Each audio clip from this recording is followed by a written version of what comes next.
አዲስ ዜና ከሚኒሶታ። ሰላም ጤና ይስጥልን። አሰላሙ አለይኩም ወራህመቱላሂ ወበረካቱ። የተከበራችሁ ወንድምና እህቶች በዓለም ላይ የምትገኙ በተለይ ደግሞ በአሜሪካ ውስጥ ለምትገኙ ሁሉ ይሄ መልእክት ወይ ይሄ ዜና ይመለከታችኋል። ኢንሻአላህ አጭር ቆይታ አብረን እናደርጋለን።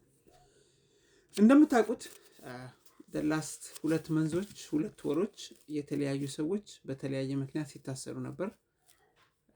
የታሰሩበትን ዋነኛው ምክንያት ወረቀት አላችሁ የላችሁም፣ ግሪን ካርድ አላችሁ የላችሁም፣ ስደተኛ ናችሁ አይደላችሁም ከሚል አኳያ ነበር።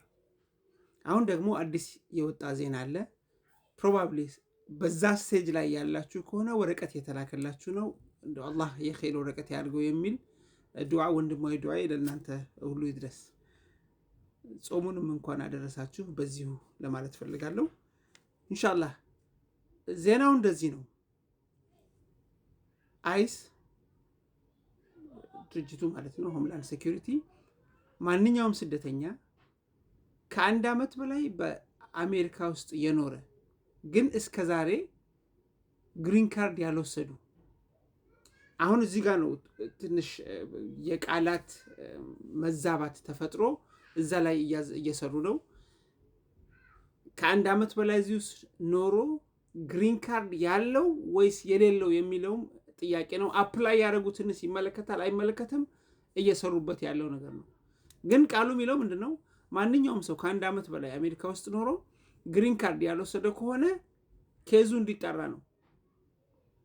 ስለዚህ ኬዙ እንዲጣራ ምን መደረግ አለበት በሚለው ጉዳይ ላይ ኢንሻአላህ ይሄ መልእክት ለዛ ነው። አንደኛ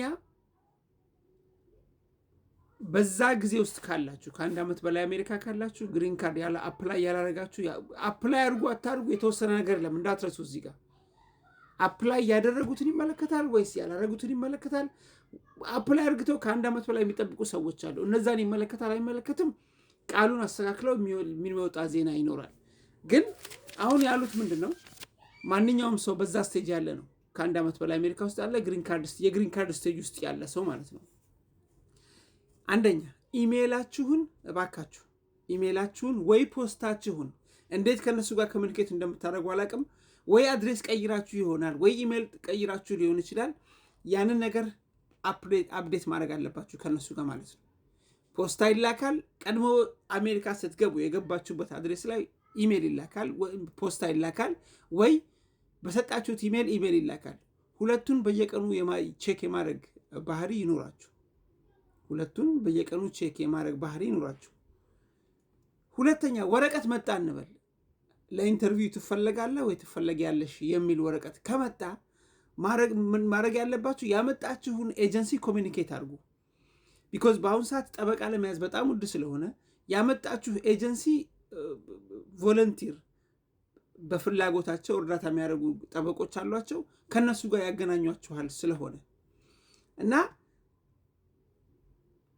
እዚህ ጋር ምን አለ? የቀጠሮ ቀንን ሚስ ማድረግ የለባችሁም። እዚህ ላይ የቀጠሮ ቀን ሚስ ላለማድረግ ደግሞ እባካችሁ አሜሪካ ከመግባታችሁ በፊት የተናገራችሁትን ታሪክ ወይ ኬዝ እስቲ መለስ ብላችሁ አጥኑት። አምሹር አብዛኞቻችሁ ተገላገልኩኝ አሁን ካሁን በኋላ ብላችሁ እንደምትሉት፣ ግን አትሊስት የሆነ ሜሞሪ ጭንቅላት ውስጥ አለ በዛ ኬዝ ላይ ማለት ነው። ያንን ኬዝ ቀኖችን ተከሰቱ ያላችኋቸውን ድርጊቶች የሚገልጽ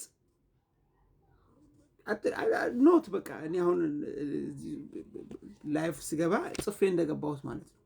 አጭር ኖት ጽፋችሁ ራሳችሁ ውስጥ መላለሱት። ቢኮዝ አሁን የምትናገሩት ቃልና እዛ የሰጣችሁት ቃል የተለያየ ከሆነ ችግር ሊፈጥር ነው። which means አንቺ እውነተኛ ታሪክ አልተናገርሽም ወይ እውነተኛ ኬዝ የለሽም። ስለዚህ ሌላ ነገር ሊመጣ ነው። ያ ከመምጣቱ በፊት እባክሽ እህቴ ኬዛችሁን መልሳችሁ ሪፍሬሽ አድርጉ ራሳችሁን። በቀጠሯችሁ ቀን ደግሞ ተገኙ። አብዛኛው ሚኒያፖሊስ ውስጥ እየጠሩ ያሉት ዳውንታውን ሚኒያፖሊስ USCIS ኦፊስ ነው። እዛ ትሄዳላችሁ። which is a normal interview ማለት ትችላላችሁ። በኢንተርቪው ላይ የምትጠይቁትን ጥያቄ ትመልሳላችሁ። እደግመዋለሁ፣ ቀጠሯችሁን ሚስ እንዳታረጉ። በዛም ላይ ደግሞ ኬዛችሁን አጥንታችሁ ሂዱ፣ አናግሯቸው፣ የሚጠይቋችሁን መልሱ። አላህ ይሰትረን እላለሁ ኢንሻአላህ።